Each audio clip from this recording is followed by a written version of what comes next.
প্রতিদিনই শয়ে শয়ে ভারতীয়দের ফিরিয়ে আনা হচ্ছে। চালু করা হয়েছে বিশেষ হেল্পলাইন নাম্বার। কেন্দ্রের পক্ষ থেকে আশ্বাস দেওয়া হয়েছে সব ভারতীয়দের নিরাপদে দেশে ফেরানো হবে।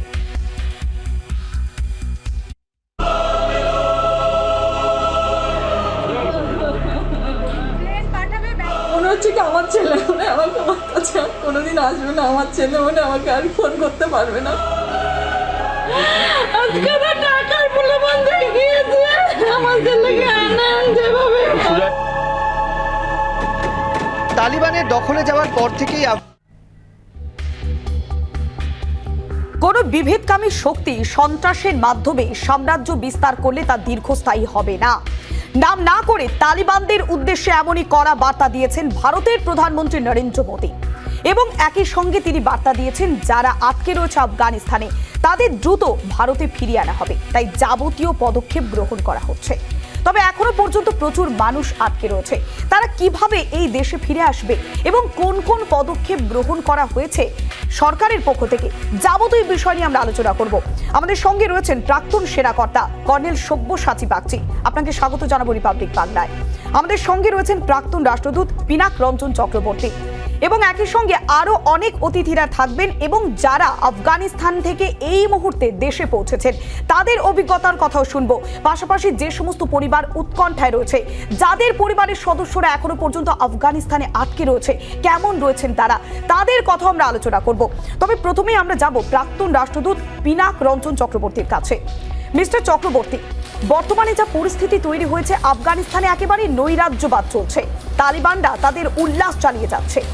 এই পরিস্থিতিতে কেন্দ্রীয় সরকারের পক্ষ থেকে যাবতীয় পদক্ষেপ গ্রহণ করা হয়েছে এবং বিশেষ বিমানে করে আটকে থাকা ভারতীয়দের দেশে ফেরানো হচ্ছে। কিন্তু যে সমস্ত সংস্থায় তারা কাজ করত তাদের সেভাবে পদক্ষেপ গ্রহণ করা হয়নি তাদের তরফ থেকে। কিন্তু বর্তমানে কেন্দ্রীয় সরকার যে পদক্ষেপ গ্রহণ করেছে তাতে কত তাড়াতাড়ি সম্ভব দেশে ফিরিয়ে আনা বা কোন কোন প্রোটোকল মানলে তাদেরকে তড়িঘড়ি দেশে ফেরানো যাবে? আপ্রাণ চেষ্টা চলছে। আমাদের এয়ারফোর্সের যে বড় বিমানগুলো, যে গ্যালাক্সি আমেরিকান বিমান, এগুলো ট্রান্সপোর্ট এয়ারক্রাফট, এগুলো এখানে দিল্লিতে সব অনেকগুলো এখানে একেবারে রেডি করে রাখা আছে। আজকে একটা বিমান ফিরেছে, তার মধ্যে আপনারা যা বলছেন 150 জন আমাদের ভারতীয়রা আছে। প্রবলেম হলো যে আমাদের প্রত্যেকটা ডিস্ট্রিক্টে ভারতের প্রকল্প চলছে, তো যেখানে যেখানে এখন প্রত্যেকটা ডিস্ট্রিক্ট থেকে তাদের কাবুলে আনা, কেন ও কাবুল ছাড়া তো আর কোনো উপায় নেই, ওখান থেকেই প্লেনগুলো উড়বে, কেন কাবুলে সুরক্ষা আছে, কেন ওই আমেরিকান ট্রুপস আছে, তারা ওটাকে এয়ারপোর্টটাকে সিকিউর করে রেখেছে, ঘিরে রেখেছে। তো ওখানে ছাড়া আর কোথা থেকে প্লেন তো উঠতেও পারবে না, নামতেও। তো এখন চেষ্টা এই চলছে যে যারা যারা যেখানে আটকে আছে, প্রথমে তো সেফটির দিকটা তাদের সাথে কথাবার্তা হচ্ছে যে সেফটি কিরকম, তাদের কোম্পানির মালিকদের কিংবা কোম্পানির রিপ্রেজেন্টেটিভ কথা হচ্ছে। এখন তারপর বাস ফিক্স হচ্ছে যে তারা নিজের ডকুমেন্টস ইত্যাদি সব নিয়ে তারা কিভাবে কাবুল আসতে পারবে। আর এদিকে তালিবানদের সাথেও যোগাযোগ আছে থ্রু ভায়া আমেরিকা ডাইরেক্টলিও, যে আমাদের এই লোকেরা আসছে, এই বাস নম্বর ইত্যাদি আপনারা প্রোটেকশন দিয়ে তাদের কাবুল এয়ারপোর্ট অব্দি নিয়ে আসছে। এটা কিন্তু হচ্ছে, তালিবানরা কোঅপারেট করছে, কারণ তারা চায় না যে ভারতীয়রা আটকে পড়ে। কালকে না পরশু, এই যে কালকে যারা এসেছে কিংবা আজকে যারা এসেছে, তারাও কিন্তু তালিবানরা তাদের আটক করেছিল, তারপর ওরা সব জিজ্ঞেস করে তাদের ছেড়ে দিয়েছে আর কাবুল এয়ারপোর্ট অব্দি পৌঁছে দিয়েছে। তো এরকম একটা অবস্থা আছে। এখন এর মধ্যে যত তাড়াতাড়ি হয় আমাদের সরকার সেটা চেষ্টা করছে যে এদের ফিরিয়ে নিয়ে। একেবারে মিস্টার চক্রবর্তী, সরকারের তরফ থেকে যাবতীয় পদক্ষেপ গ্রহণ করা হচ্ছে। আমাদের সঙ্গে রয়েছে মাম্পি মজুমদার, যার পরিবারের সদস্য এখনো পর্যন্ত আফগানিস্তানে আটকে রয়েছে। মাম্পি, তোমার পরিবারের সদস্য আটকে রয়েছে আফগানিস্তানে, কেমন রয়েছে? যোগাযোগ করা কি সম্ভব হচ্ছে? কথা কি হয়েছে?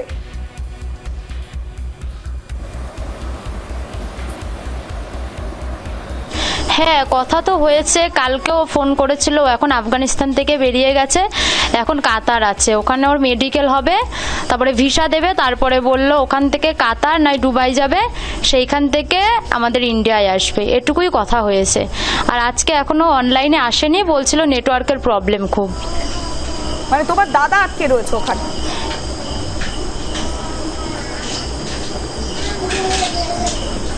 হ্যাঁ, আমার দাদা। একেবারে আমরা এখন চাইবো যে যত শুনেছি তো তাড়াতাড়ি কাতারে আছে, এখন কোথায় আছে আমরাও তো নিশ্চিতভাবে জানি না, যতক্ষণ না বাড়ি ফিরে আসছে। একেবারে নিশ্চয়ই আমরা সেটাই চেষ্টা যত করছি, তাড়াতাড়ি রিপাবলিক সম্ভব ও বাড়ি বাংলার ফিরে মাধ্যমে আসুক ও আমরা সেই সুস্থভাবে চেষ্টাই করছি যে ভালোভাবে বাড়ি ফিরে আফগানিস্তানে যে সমস্ত মানুষজন আটকে রয়েছে তারা যাতে দ্রুত তাদের নিজেদের দেশে ফিরতে পারে বা ঘরের ছেলে ঘরে ফিরতে পারে। এর আগের এপিসোডে আমরা দেখিয়েছিলাম যে অশোকনগরের বাসিন্দা সুজয় দেবনাথ, তার সঙ্গে তার পরিবারের রিয়া দেবনাথ, তার বোনের সঙ্গে কথা বলানো সম্ভব হয়েছিল এবং রিপাবলিক বাংলা প্রথম থেকেই মানুষের পাশে রয়েছে। বর্তমানে আফগানিস্তানে যে করুণ পরিস্থিতি তৈরি হয়েছে, তালিবানদের যে নৈরাজ্যবাদ শুরু হয়ে গিয়েছে, তাই এই কঠিন পরিস্থিতিতে তাদেরকে দেশে ফেরানো সব থেকে আগে দরকার।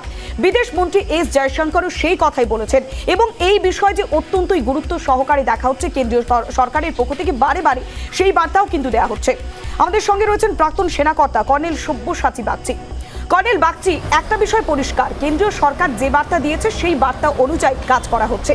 আজ আমরা দেখলাম যে C-17 বিমানে করে 150 জন ভারতীয়কে আনা হয়েছে এবং যাবতীয় পদক্ষেপ গ্রহণ করা হচ্ছে। ভিসা নীতিতে পরিবর্তন করা হচ্ছে, যে সমস্ত আফগানিস্তানরা সেখানে রয়েছে তাদেরকে ভারতে আশ্রয় দেওয়ার জন্য।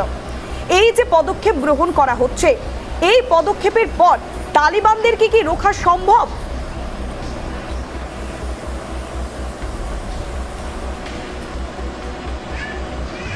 প্রথম কথা হচ্ছে যে আফগানিস্তানের সম্বন্ধে আমরা যারা জানি তারা এটা জানি, আফগানিস্তানের বিভিন্ন ট্রাইবাল লয়্যালটির কারণে নাম্বার অফ ওয়ারলর্ডস আছে। নাম্বার অফ ওয়ারলর্ডস, তাদের মধ্যে তালিবান হয়তো শক্তিশালী, কারণ গত 20 বছর ধরে আমেরিকার মদতপুষ্ট হয়ে তাদের শক্তি অনেকটাই বেড়েছে, তাদের কাছে অস্ত্রশস্ত্র অনেক বেশি আছে। ইভেন আফগানিস্তানে যে আর্ম ফোর্সেস আছে তাতে অনেক ঘোস্ট পেরোলে থাকা সৈন্য আজকে তালিবানিদের সঙ্গে যোগ দিয়েছে, অস্ত্রশস্ত্র নিয়ে যোগ দিয়েছে। তাই শুধুমাত্র যেটা আপনি বলছেন তালিবানিদের সাহায্যে আর অন্যান্য সিভিলিয়ানদের নিরাপদে ফিরিয়ে আনা হয়তো সম্ভব নাও হতে পারে, কারণ তালিবানিরা সাধারণ সিভিলিয়ানদের বিশ্বাস করে না। বিশ্বাসী যদি করত তাহলে তালিবানের রাস্তায় মহিলারা আর এরকম করে রাস্তায় এসে রেজিস্ট্যান্সের জন্য দাঁড়াতেন না। তালিবানের রাস্তায় আফগানিস্তানের যে স্বাধীনতা দিবস, সেই দিবসে আফগানিস্তানের পতাকা নিয়ে অন্যান্যরা রাস্তায় ওভাবে দাঁড়াতেন না। আজকে তালিবান কাউকে বিশ্বাস করে না, তাই শুধু তালিবানের মদতে এই সিভিল পপুলেশনকে ইভাকুয়েট করা সম্ভব নয়। দরকার হয়ে পড়বে বাকি যে ওয়ারলর্ডসগুলো আছে, বাকি যে শক্তি আছে, ইন্টারন্যাশনাল শক্তি তালিবানে মানে আফগানিস্তানে আছে সক্রিয়, তাদের সাহায্যে আর এই ইভাকুয়েশনটা করা একেবারে কর্নেল তালিবানের সাহায্যে ইভাকুয়েশন সম্ভব। একেবারে কর্নেল বাগচির সূত্র ধরে আমরা একটু মিস্টার চক্রবর্তীর কাছে যাব। মিস্টার চক্রবর্তী, আমরা একটা বিষয় দেখেছিলাম যে আফগানিস্তানে যারা কাজ করতে গিয়েছেন কোনো সংস্থার আন্ডারে, কখনো বা কোনো কোম্পানির আন্ডারে কাজ করতে গিয়েছেন, কিন্তু সেখানে আমরা দেখতে পাচ্ছি যখনই তালিবান রাজ শুরু হয়ে গিয়েছে 15ই আগস্টের পর, একাধিক সংস্থা, বিভিন্ন যে রাষ্ট্রপুঞ্জগুলো রয়েছে বা যে দূতাবাসগুলো রয়েছে, সেই দূতাবাসের তাদের যে নথিপত্র, সেই নথিপত্র জমাই দেয়নি। সেই কারণে একটা সমস্যা তৈরি হয়ে গিয়েছে, যেটা অশোকনগরের সুজয় দেবনাথ তিনি যেটা জানিয়েছিলেন যে তাদের যে ঊর্ধ্বতন কর্তৃপক্ষ তাদের সঙ্গে যে কথা বলবেন বা দূতাবাসের সঙ্গে যে তাদের নথিপত্র জমা দেবেন, সেই বিষয়ে কোথাও গিয়ে একটা মিসিং লিঙ্ক তৈরি হয়েছে। সে কারণেই কি সমস্যাটা এতটা জটিল হচ্ছে? সেটাও একটা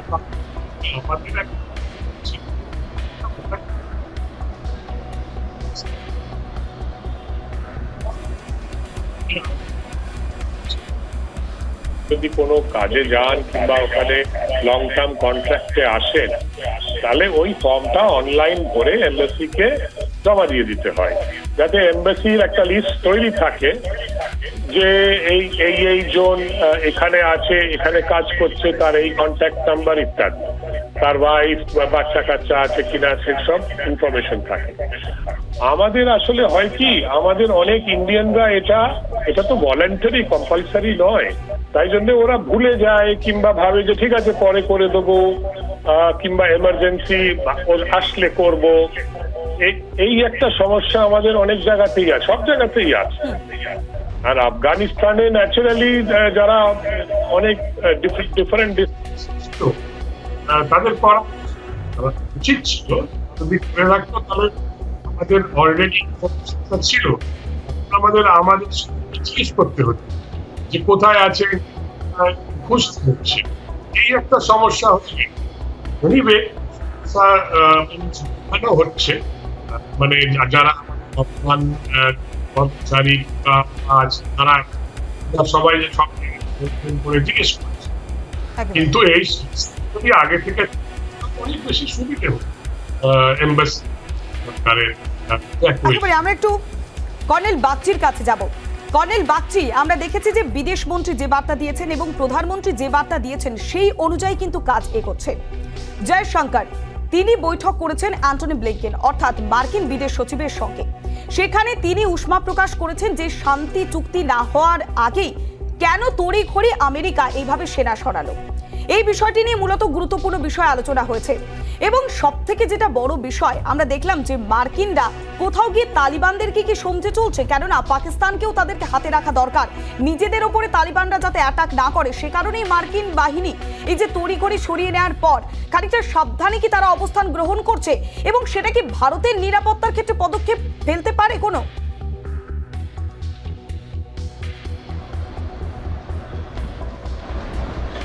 ব্যাপারটা হচ্ছে আমেরিকা তার নিজস্ব ইন্টারেস্ট দেখেছে। আমেরিকা এই যে কাজটা আমেরিকা করেছে, সত্যি আমাদের কাছে খুব অবাক লাগছে যে এরকম করে তারা আর সবকিছু ছেড়ে দিয়ে চলে গেল। ইভেন 31 অগস্ট পর্যন্ত যে ডেট, তারই আগে তারা এখান থেকে চলে গেল। এবং সে চলে যাওয়ার ফল কি হলো, আফগানিস্তানের সাধারণ মানুষ, ওই যে আমরা ছবি দেখেছি, বিমানে ওইভাবে ঝুলে কোনোদিন এসকেপ হওয়া যায় না।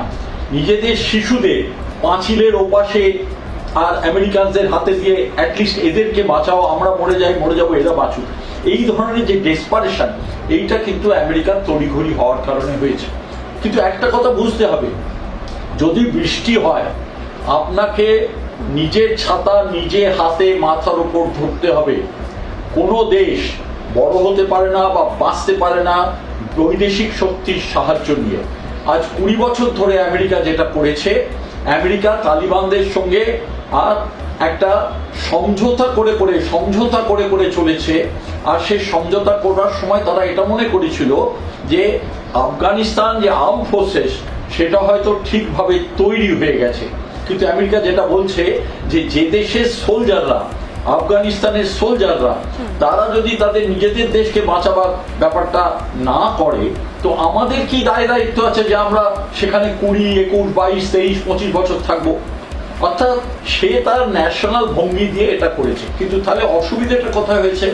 অসুবিধা হয়েছে সারা পৃথিবীতে যে সন্ত্রাসবাদের বিরুদ্ধে যে অ্যাকশন চলা দরকার, এবং এই সন্ত্রাসবাদের বিরুদ্ধে অ্যাকশনে আর ইভেন চায়না পর্যন্ত বলছে যে পাকিস্তানের সাহায্য নিয়ে আমরা সন্ত্রাসবাদের বিরুদ্ধে অ্যাকশন চালাবো। সেই সন্ত্রাসবাদের বিরুদ্ধে অ্যাকশনটা যেভাবে চালানো দরকার ছিল সেভাবে হয়নি। তালিবানিরা সন্ত্রাস করেছে, তালিবানিরা পাকিস্তানে আর আমাদের সঙ্গে এই মুহূর্তে যোগদান করেছেন আফগান ফেরত সানু গঞ্জালভেজ। আপনাকে স্বাগত জানাবো রিপাবলিক বাংলায়। আপনি ফিরে এসেছেন আফগানিস্তান থেকে, কোন কোন পরিস্থিতির শিকার আপনি হয়েছেন?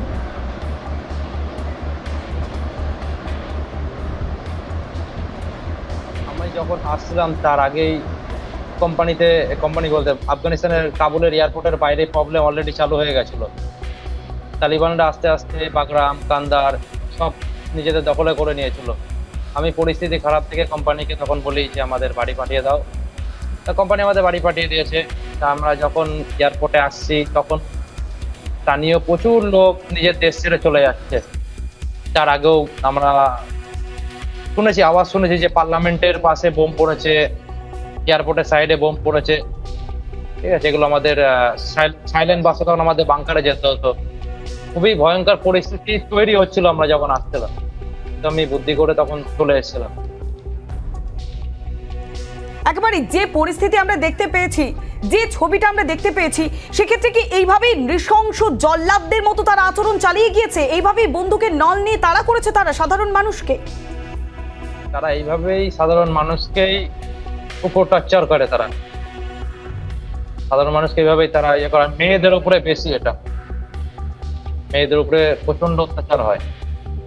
এমনকি আফগানিস্তান আমার যেসব বন্ধু বান্ধব আছে তাদের সঙ্গে কথা হচ্ছে, আমি তাদের জিজ্ঞাসা করছি যে তোরা কাজে যাচ্ছিস, বলছে না আমরা ঘর থেকে বেরোচ্ছি না, বেরোলেই ওরা মারবে।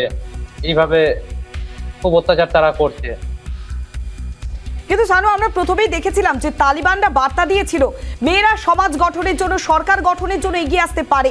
আগের তালিবানের সঙ্গে এই তালিবানের অনেক তফাৎ রয়েছে, মেয়েদের কোনো সমস্যা হবে না। কিন্তু তাদের এই আশ্বাসের পর মেয়েরা বিন্দুমাত্র কি আশ্বস্ত হয়েছিল, নাকি তাদের মধ্যে সেই ভয়টা দানা বেঁধেছিল? তাদের মধ্যে ভয়টা এখনো রয়েছে, আর আগেও ছিল। কারণ আমাদের কোম্পানিতে লোকাল লোক কাজ করতো, তা তখন তারা বলতো যে তালিবানরা যদি চলে আসে মেয়েদের উপর খুব অত্যাচার করবে। ওরা নিজেরাই বলতো যে স্থানীয় মেয়েদের উপরে খুব অত্যাচার করবে। তা এখনো সেটা করছে, যে বিউটি পার্লারে যেতে পারবে না, একা বাইরে বেরোতে পারবে না, উইথাউট বোরকা ছাড়া বাইরে বেরোনো যাবে না, বেরোলেই মারছে, লাঠিচার্জ করছে। শুধু এমন কোনো ভয়ঙ্কর দৃশ্য যেটা তুমি নিজে চাক্ষুষ করেছো? না, আমি ভয়ঙ্কর চাক্ষুষ করিনি, তবে আমি কাবুলে পার্লামেন্টের পাশেই কাজ করতাম। সেখানে দুবার রকেট অ্যাটাক হয়েছে। একবার আমি ডিউটিতে ছিলাম, আর একবার আমি ঘুমাচ্ছিলাম। তখন আমাদের বাংকারে পালাতে হয়েছে।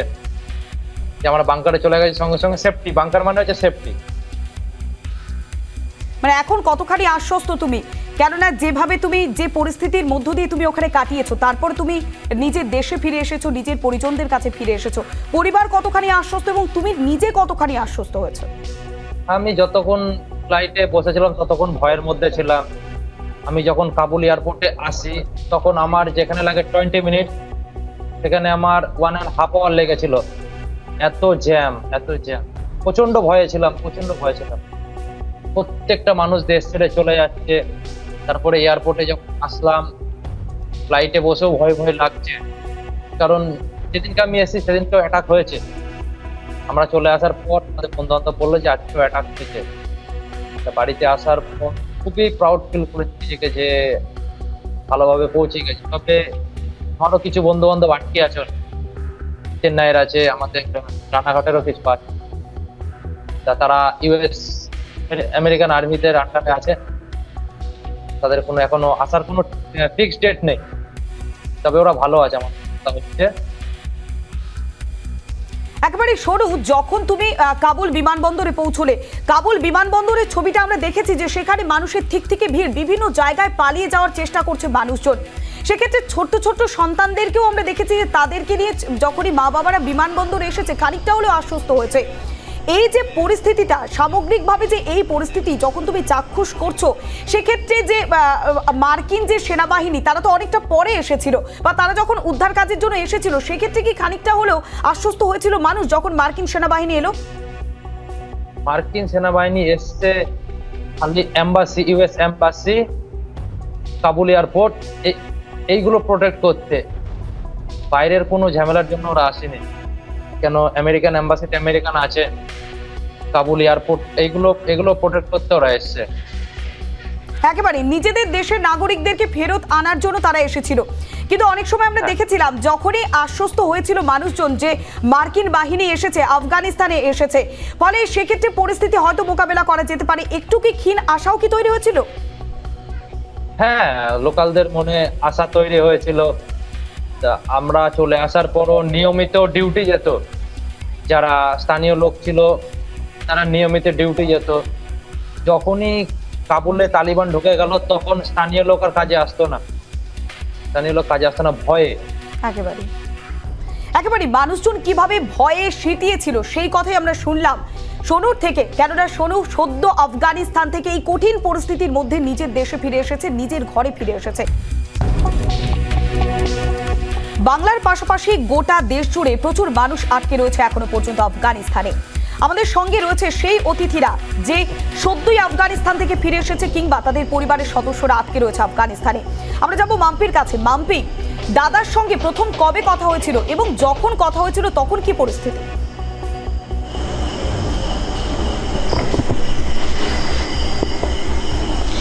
দাদার সাথে কালকে বিকেলে আমি কথা বলেছি।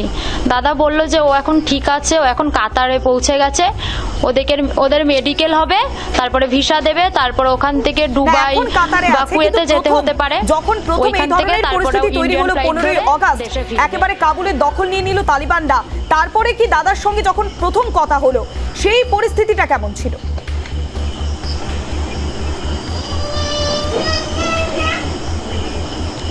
সেই পরিস্থিতিটা তো ও তখন বলতো যে ওদের যেখানে ওরা ক্যান্টিনে থাকতো সেখানে কোনো ভয়ের বিষয় নেই, ওরা ঠিকই আছে, ওরা কোম্পানি ওদের কোনো দায়িত্ব নেয়নি, ওদের আমেরিকান সেনারা দায়িত্ব নিয়েছিল। তারপরে ওরা দেখলো যে বিষয়টা এইরকম ভয়ঙ্কর পর্যায়ের দিকে পৌঁছাচ্ছে, তখন ওরা সেনাদের সাথে কথা বলে ওরা বললো যে আমরা আর এখানে থাকবো না, আমরা বাড়িতে যেতে চাই। তাই ওনারাই ওদের ফ্লাইট এয়ারপোর্টে নিয়ে গেল, ওরাই ওদেরকে পাঠিয়ে দিল কাতারে।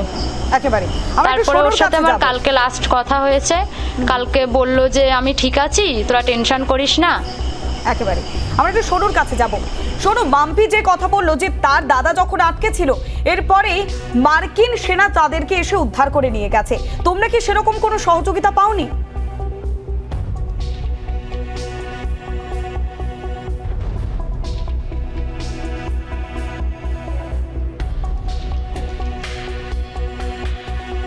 শানু, শুনতে পেয়েছো? কথা শোনা যাচ্ছে? শানু, যখন কাবুল দখল করে নিল তালিবানরা, ঠিক তখন তোমরা কি সেনা বা অন্য কোনো যে সমস্ত সংস্থার পক্ষ থেকে যে সহযোগিতা করা হয়েছিল বা মার্কিন সেনার কোনো সহযোগিতা কি তোমরা পাওনি? আমাদের সঙ্গে যোগাযোগ বিচ্ছিন্ন হয়ে গিয়েছে। আমরা একটু যাব প্রাক্তন রাষ্ট্রদূত পিনাক রঞ্জন চক্রবর্তীর কাছে। মিস্টার চক্রবর্তী, যে পরিস্থিতি আমরা দেখতে পাচ্ছি, ঠিক এই মুহূর্তে কেন্দ্রীয় সরকার বারে বারে বার্তা দিচ্ছে তড়িঘড়ি আনা হবে এবং বিশেষ বিমানের ব্যবস্থা করা হয়েছে, হেল্পলাইন নাম্বার চালু করা হয়েছে, হোয়াটসঅ্যাপ নাম্বার দেওয়া হয়েছে। আর ঠিক কোন পদক্ষেপ গ্রহণ করলে অত্যন্তই দ্রুত এই দেশে ফেরানো যাবে এই দেশের আটকে থাকা মানুষগুলিকে? আমি তো আর কোনো পদ্ধতি দেখতে পাচ্ছি না। যা করছে সরকার সেটাই একটা পদ্ধতি। ওখান থেকে তো আর ট্রেন চালানো যাবে না, বলি এয়ারফোর্সই আমাদের যা করছে ওটাই চলবে। যদি সিভিলিয়ান ফ্লাইট গুলো আরম্ভ হয় তাহলে আরো হয়তো এয়ার ইন্ডিয়ার প্লেন ট্রেন ওখানে নামিয়ে তাদের বের করার, কিন্তু সমস্যা প্লেনের নয়, সমস্যা হলো যারা যেখানে আটকে আছে তারা কাবুল এয়ারপোর্ট কিভাবে পৌঁছবে, সেটাই হলো মেইন সমস্যা। তো সেটা সলভ করা আগে করতে হবে। যখন এয়ারপোর্টে এসে তারা একত্র হচ্ছে তখন এখান থেকে জাহাজ পাঠানো ইজ নট আ প্রবলেম। আমাদের জাহাজ সব তৈরি আছে এখানে এয়ারপোর্ট স্টেশনে দিল্লিতে, বড় বড় জাহাজ সব তৈরি আছে। আর যদি এয়ারলাইন সিভিলিয়ান এয়ারক্রাফট যদি আরম্ভ করতে পারে তাহলে সুবিধে হবে, তাহলে আরো প্লেন পাঠানো যেতে পারে। কিন্তু প্লেন পাঠানো is not the problem. Problem হলো ওই লোকেদের যেখানে ছিটকে আছে যারা, তাদের কিভাবে কাবুল এয়ারপোর্টে আনা, ওটা সুরক্ষিত ভাবে, এটাই সমস্যা। একেবারে আমরা একটু কর্নেল বাগচির কাছে যাব। কর্নেল বাগচি, যে বিষয়টা আমরা দেখতে পাচ্ছি যে কেন্দ্রীয় সরকার পদক্ষেপ গ্রহণ করছে, তাদের আয়োজনের কোনো খামতি নেই, এই পরিস্থিতিতে মানুষজন তো আশ্বস্ত, কেন্দ্রীয় সরকারের উপরেই তারা ভরসা রাখছে।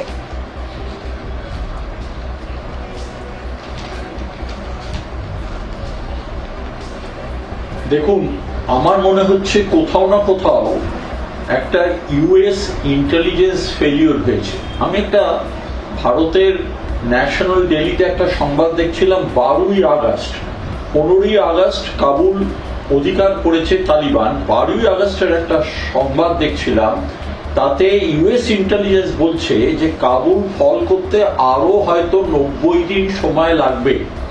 ইউএস ইন্টেলিজেন্স এটাও বলছে যে কাবুলকে ক্যাপিটালকে আইসোলেট করতে আরো হয়তো 30 দিন লাগবে। অর্থাৎ 12ই আগস্ট বলছে আরো হয়তো 30 দিন লাগবে কাবুলকে আইসোলেট করতে, আর 90 দিন লাগবে ফল হতে। এই ইন্টেলিজেন্সটা হয়তো সব দিক থেকে মানে মানুষকে বিভ্রান্ত করেছে।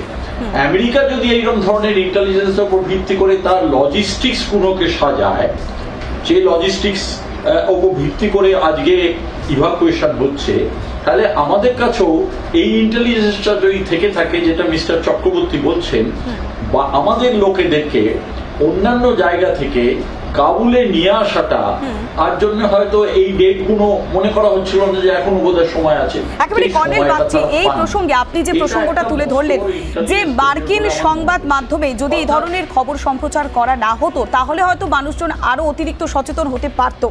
কিন্তু আমরা একটা জিনিস দেখেছিলাম যে জয়শঙ্কর তিনিও বলেছেন যে শান্তি চুক্তির আগে মার্কিন সেনা প্রত্যাহার। তাই যখন প্রথম পর্বে যখন কাবুল দখল করে নিল তখন মার্কিন বাহিনী শুধুমাত্র তাদের দেশের নাগরিকদের ফেরত আনার জন্য বেশি তৎপর ছিল। তারা কি সামগ্রিকভাবে অন্যান্য দেশের নাগরিকদেরকে ফেরত পাঠানোর জন্য বন্দোবস্ত করতে পারতো না? আমি এখানে আসবো। দেখুন, কথাটা সেটা নয়, কথাটা হচ্ছে অন্যান্য দেশেরও ইকুয়াল রেসপন্স।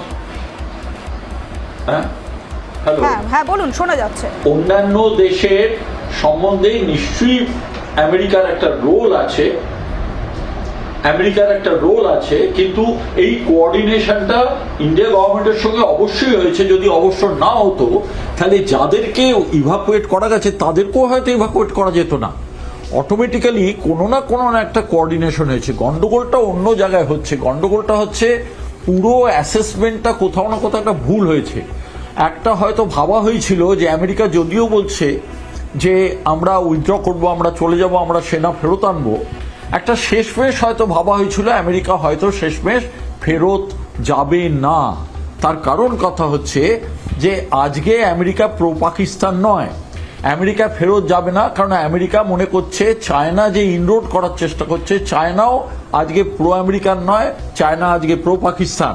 এই সমস্ত অনেক যে ইকুয়েশনস আছে, অর্থাৎ অন্যান্য দেশকে কেন্দ্র করেও যে ইকুয়েশন আছে, মিডল ইস্টের কান্ট্রিগুলোকে কেন্দ্র করে যে ইকুয়েশনস আছে, সেই ইকুয়েশনটা কোথাও না কোথাও একটা মিসিং ব্যাপার হয়ে গেছে, যার জন্য এই ডিব্যাকলটা হয়েছে। একেবারে এই সূত্র ধরে আমরা একটু মিস্টার চক্রবর্তীর কাছে আসবো।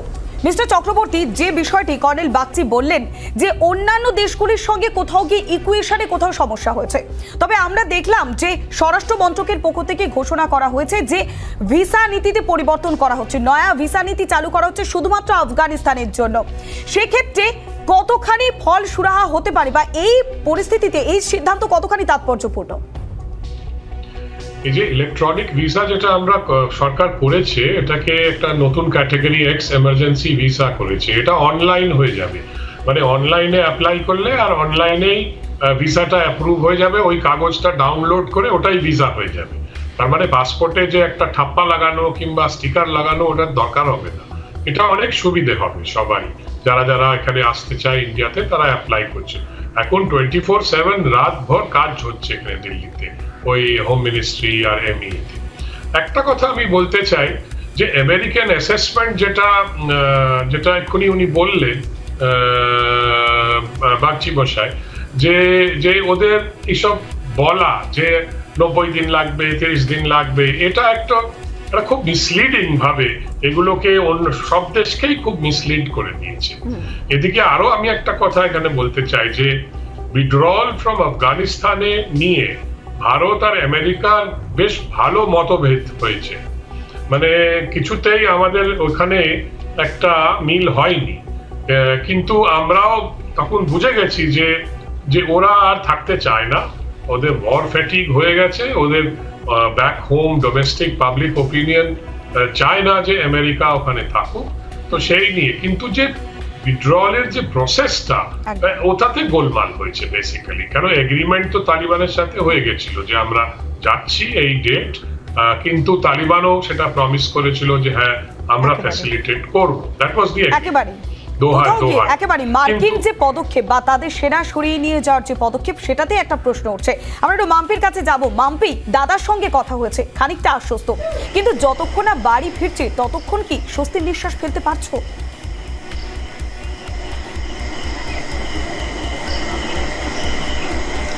না, যতক্ষণ বাড়ি না আসছে ততক্ষণ তো শান্তি নেই। ওরা এখন বলছে যে ওরা কাতার আছে, এখন আমরা তো নিশ্চিত বুঝতে পারছি না ওরা কোথায় আছে। যতক্ষণ না বাড়ি ফিরবে ততক্ষণ তো একটা চিন্তিত ভাব থাকবেই।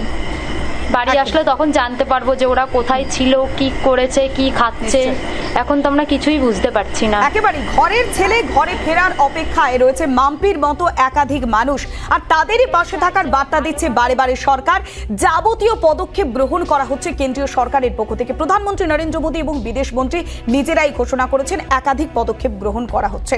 অনেক ধন্যবাদ। আমাদের সঙ্গে ছিলেন কর্নেল সব্যসাচী বাগচি, পিনাক রঞ্জন চক্রবর্তী, সানু গঞ্জওয়াল এবং মাম্পি মজুমদার। অনেক ধন্যবাদ। আফগানিস্তানের আরো খবর নিয়ে ফিরে আসছি। তালিবানি জঙ্গিদের নৃশংস অত্যাচার, হত্যা লীলা, জঙ্গিদের রক্তচক্ষু উপেক্ষা করে মৃত্যুপুরী আফগানিস্তানে গড়ে উঠেছে প্রবল নাগরিক প্রতিরোধ। আফগানিস্তানের বাগলান প্রদেশের 5 জেলা বর্তমানে তালিবান মুক্ত।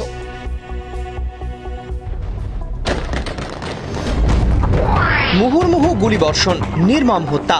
একদিকে দেশ জুড়ে ভয়াবহ তালিবানি সন্ত্রাস, অন্যদিকে তালিবান জঙ্গিদের বিরুদ্ধে প্রবল প্রতিরোধ আফগানদের। তালিবানি রাজের আফগানিস্তানে এখন এই দুই ছবি। আফগানিস্তানে দখল নিয়ে শান্তি বজায় রাখা ও মহিলাদের অধিকার সুরক্ষিত করার প্রতিশ্রুতি দিয়েছিল পাক মদতপুষ্ট তালিবানরা, কিন্তু জঙ্গিদের প্রতিশ্রুতি যে ফাঁকা আওয়াজ, সেটা শরিয়তি রাজ কায়েম করে ভয়ঙ্কর অত্যাচার নামিয়ে আনাই যে জঙ্গিদের প্রধান লক্ষ্য, তা বিলক্ষণ জানতেন আফগানিস্তানবাসী ও গোটা দুনিয়া। আফগানিস্তানের দখল কায়েমের পর নিজেদের স্বরূপ দেখাচ্ছে তালিবান জঙ্গিরা। শনিবার আরও একটি বিনোদন পার্কে আগুন লাগায় জঙ্গিরা। সরকারি কর্মীদের অফিসে ঢুকতে দেওয়া হয় বাধা।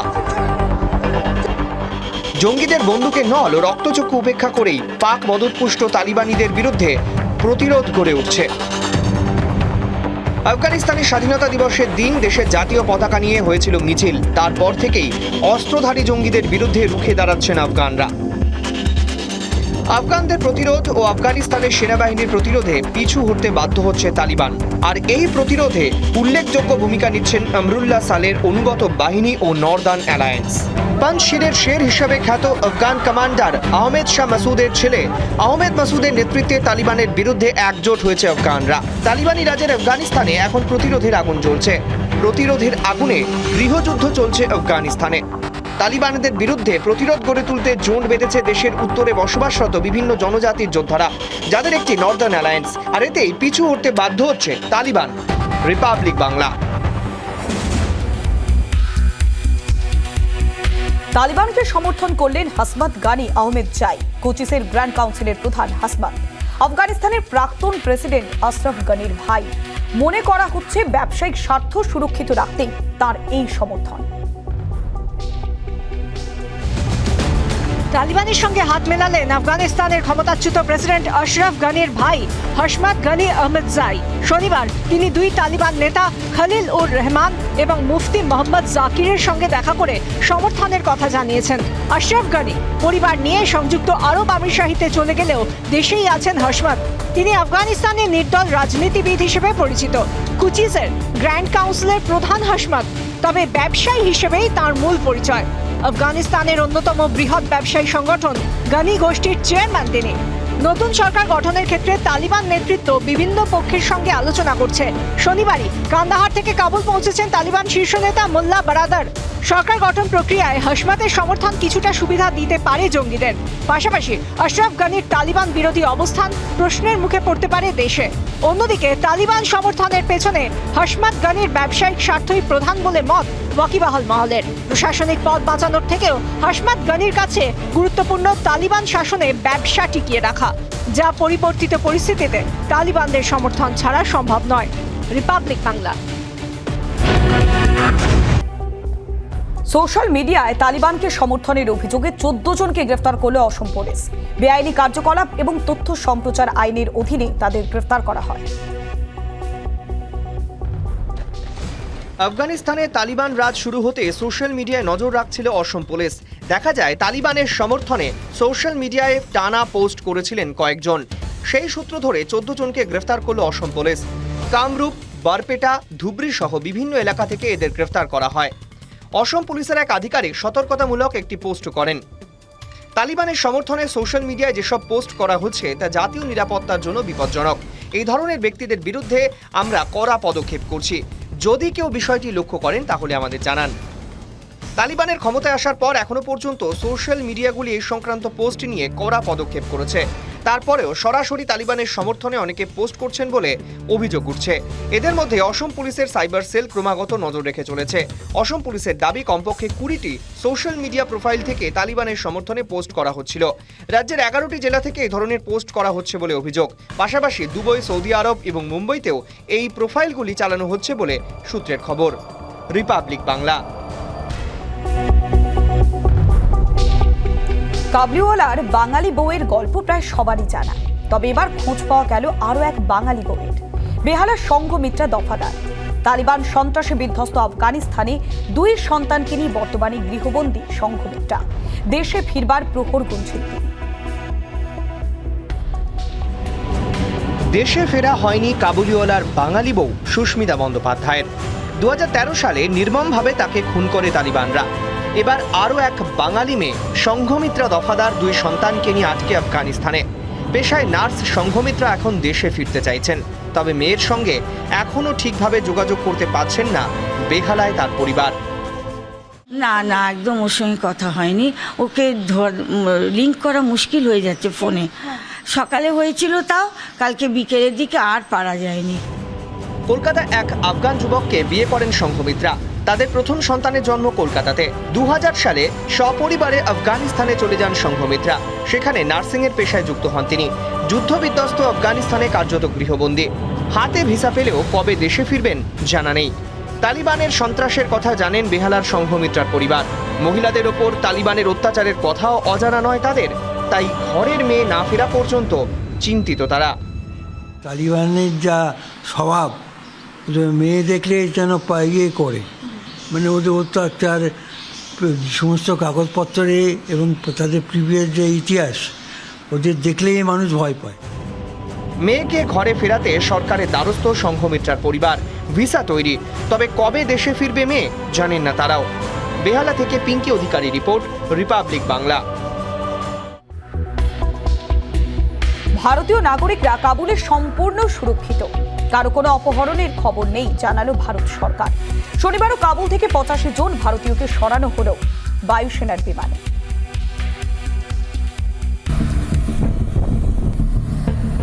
তালিবানি শাসনে আফগানিস্তানের ভয়ঙ্কর পরিস্থিতি থেকে নাগরিকদের দেশে ফেরাতে তৎপর ভারত। প্রধানমন্ত্রী নরেন্দ্র মোদী সাফ জানিয়েছেন, ভারতের নজর প্রথমে নিরাপদে নাগরিকদের ফেরানো। পাশাপাশি আফগানিস্তান নিয়ে কূটনৈতিক কর্মসূচিও জারি রেখেছে কেন্দ্র। বিভিন্ন দেশের সঙ্গে কূটনৈতিক পর্যায়ে আলোচনা চালাচ্ছেন বিদেশমন্ত্রী এস জয়শঙ্কর। ভারতীয় বায়ুসেনার C-130J বিমানে ফেরানো হলো ভারতীয়দের। কাবুল বিমানবন্দরে 85 জন ভারতীয়কে নিয়ে উড়ল বিমান। জ্বালানি ভরার জন্য তাজিকিস্তানে অবতরণ করে বিমানটি। বায়ুসেনা ও এয়ার ইন্ডিয়ার বিমানে আরও নাগরিকদের ফেরানো হচ্ছে। সূত্রের খবর, এখনও প্রায় 1000 ভারতীয় আটকে রয়েছেন। ইতিমধ্যেই ভারতের পক্ষ থেকে জানানো হয়েছে কাবুলে ভারতীয় দূতাবাসে যোগাযোগ করতে, কিন্তু অনেকে তালিবানি সন্ত্রাসের ভয় সেই পর্যন্ত পৌঁছতেই পারছেন না। বিদেশ মন্ত্রকের আফগানিস্তানের হেল্পলাইন নাম্বার +91 11 490 16783 +91 11 490 16784 +91 11 490 16785। WhatsApp helpline +91 80106 11290 +91 95 99 32 1199 এবং +91 70420 49944। ইমেল করতে পারেন situationroom@mea.gov.in। যদিও এদিনও কাবুল বিমানবন্দরে গুলি চালায় তালিবান জঙ্গিরা। কার্যত অবরুদ্ধ করে রাখা হয়েছে কাবুল বিমানবন্দরকে।